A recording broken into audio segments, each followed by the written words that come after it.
Quotes Alexander Graham Bell. Concentrate all your thoughts upon the work at hand.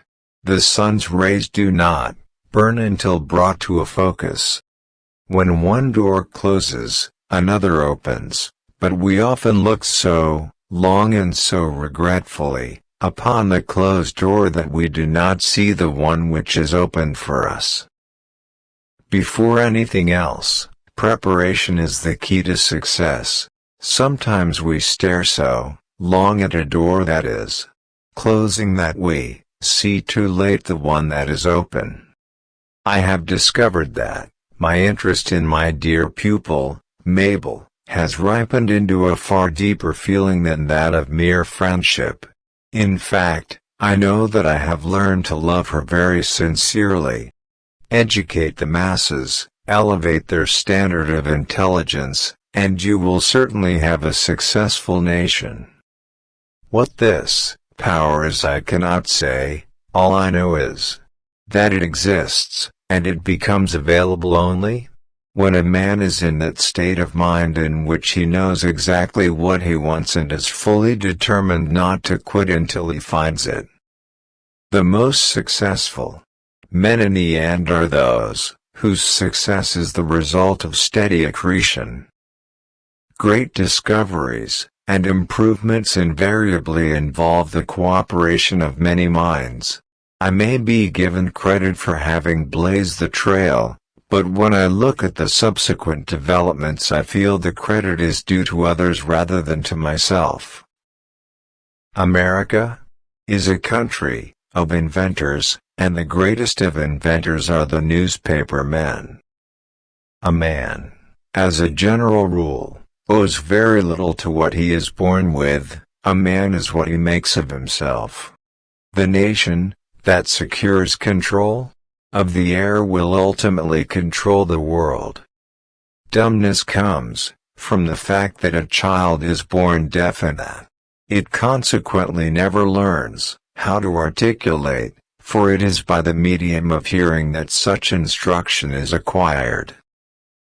I would impress upon your minds the fact that if you want to do a man justice, you should believe what a man says himself rather than what people say he says. Neither the Army nor the Navy is of any protection, or very little protection, against aerial raids. It is hardly an exaggeration to say that oral teachers and sign teachers found it difficult to sit down in the same room without quarreling, and there was intolerance upon both sides. To say oral method to a sign teacher was like waving a red flag in the face of a bull, and to say sign language to an oralist aroused the deepest resentment. My knowledge of electrical subjects was not acquired in a methodical manner but was picked up from such books as I could get hold of and from such experiments as I could make with my own hands. Such a chimerical idea as telegraphing vocal sounds would indeed, to most minds, seem scarcely feasible enough to spend time in working over. I believe, however, that it is feasible and that I have got the cue to the solution of the problem. It is a neck-and-neck race between Mr. Gray and myself who shall complete our apparatus first. He has the advantage over me in being a practical electrician, but I have reason to believe that I am better acquainted with the phenomena of sound than he is, so that I have an advantage there.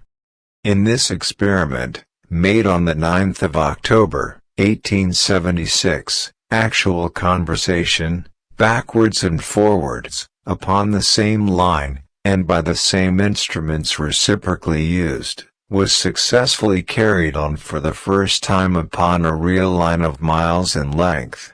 Morse conquered his electrical difficulties, although he was only a painter, and I don't intend to give in either till all is completed. I do not recognize the right of the public to break in the front door of a man's private life in order to satisfy the gaze of the curious. I do not think it right to dissect living men even for the advancement of science. So far as I am concerned, I prefer a post-mortem examination to vivisection without anesthetics.